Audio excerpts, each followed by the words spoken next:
Thank you for the invitation to be here with you today. I appreciate it. I'm sorry I can't be in person, but I'm delighted to be with you all by video. So the question of Russia's breakup is one that I think is quite real and quite actual, and something that the West is not prepared for, though it should be. And it's not something to be feared, it is rather something to be greeted. This is a huge opportunity for the West, and even for the Russian people, I would argue. And I start by saying that once Putin falls from power, which I think will happen, I mean, it could happen in the near term, it could happen any day, especially given the disastrous state of his war against Ukraine.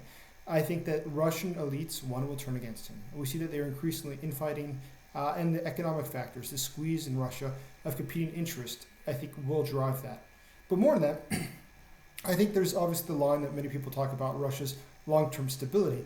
It's along the ethnic lines. What is the probability that different ethnic groups might seek independence? The most famous of those, of course, is the Chechens, who would probably seek independence if it was no longer Ramzan Kadyrov, the dictator there, who is receiving Moscow support to keep the area subdued. Now, if that were to happen, if there were to be a breakdown within Russia of the Federation, it could go a few different ways. I think there's obviously going to be rival factions that will seek their own economic interest, especially in areas such as Siberia, which is where they're producing the gas and oil that finances the country. All that money is currently going to Moscow. So I think there would be a strong desire to have local control of that, because the locals would definitely benefit from that. And that's why I see the rise of private military companies, such as Wagner, but they're owned by private corporations or by other oligarchs who are not fighting the war in Ukraine, but simply building up their own private militaries, preparing for the near eventuality that Russia will collapse. And one of the errors that we make when we're considering this factor, though, is that I think that there's a misconception that the people within Russia would oppose this.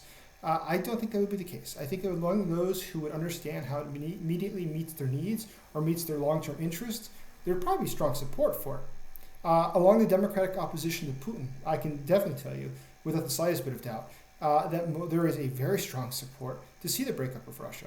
And there's a few reasons for that. One is because, as I said, it will help the people that actually live in Russia. But secondly, Russia's history of chauvinism and imperialism is hard to overlook. The fact that it is the world's largest country, I think, does drive a lot of that. It's a psychological element to this.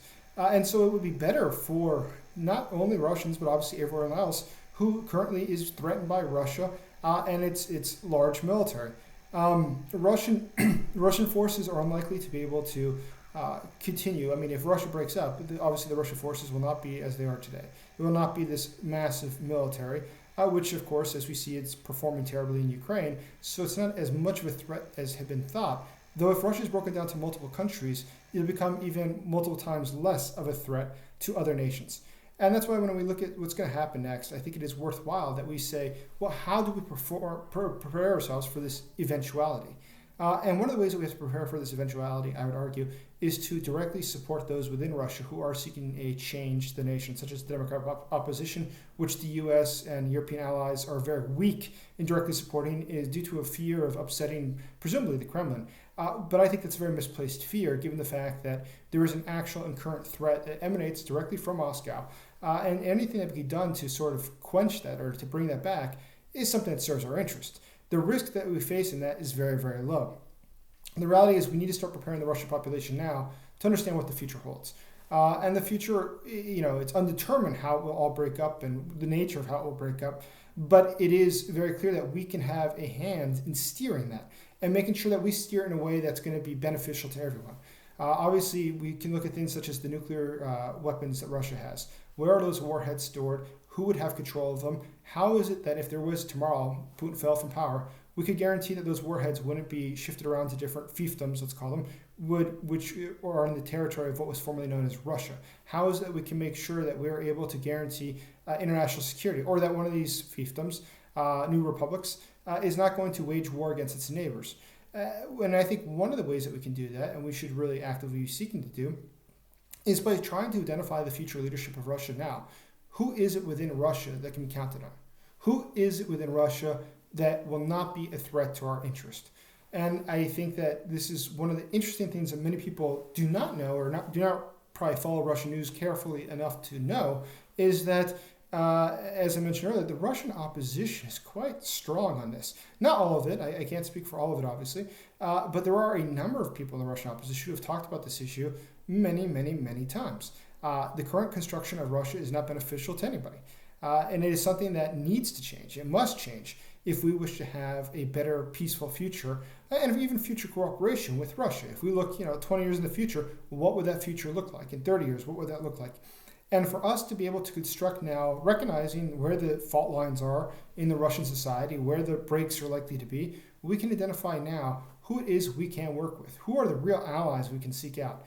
And if we do this effectively, if we succinctly identify who the allies are, and we begin a sincere, serious effort of trying to map out these fault lines and trying to map out where the cookie will crumble, we will be able to then have ourselves in a much better position. Unfortunately, it's been the policy of the United States and every other country I can think of to not support the breakup of Russia, and even to not support the removal of Putin from power. If you look at the policy of the United States or the European Union, it is not the policy to remove Putin from power, which is something that's insane because he's not only recognized or wanted as a war criminal, more than that, he is a direct threat, as he's shown, to the national security of multiple countries, including countries in NATO. And so it is urgent that we take serious actions now to support those who can oppose Putin and help to remove him from power, especially those, for instance, that are in the democratic opposition. But either way, as we look forward to what does the future hold, how is it we can organize this?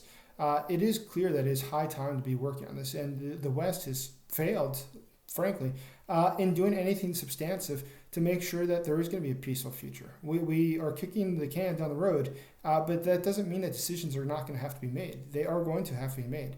There is going to be a time where it's going to be pressed. And rather than confronting these realities now, we err gravely by refusing to even talk about it and to discuss it. And that's why I think it's such an important conference that we're having today, is that this gives us the real chance to discuss what is going to happen, how it is going to happen, and how it can be done in a way that is going to be beneficial to the world. And as I said, this is not against Russian people or against Russia. I think that Russia is an antiquated system, a country that exists for historic reasons, like every other country, but the historic reasons that existed aren't really necessary today. We can live without that. Russia can live without its imperialistic past. It can live without its chauvinistic past. Look at the European countries who have given up almost all of their empires in the 20th century, and I think, or even earlier. And so, if I look at this as a model, we say, listen, those countries, have really done well because of that, and I think we will do really well, and Russia will do exceptionally well once it is broken up into multiple countries. And if we take the time now to get serious about this and to really pursue a strategy of how this would happen, the tactics necessary to realize this, we're going to be in a much better place for the security, not only of our own countries, the United States and Europe, but of the world. And this is obviously something that benefits Ukraine, but it's not only about Ukraine. It's about all of us. All of us will gain from having a change in Russia, and it's something that we can be working on now. Thank you so much.